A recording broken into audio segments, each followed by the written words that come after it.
Kaya ka pala minsan nare-reject. Kaya pala hinahayaan ni God na ma-reject tayo. Kasi dinadala niya pala tayo sa mas malawak na plano niya para sa atin.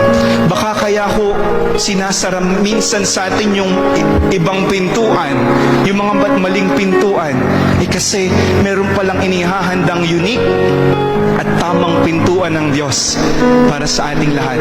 Baka kaya pala na-meet mo yung maling tao sa buhay mo kasi God wants you to realize or to prepare you to become a better person.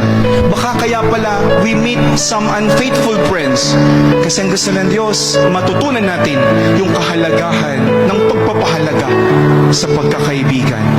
Rejection does not mean failure. Rejection is not equal to failure. Rejection is a redirection.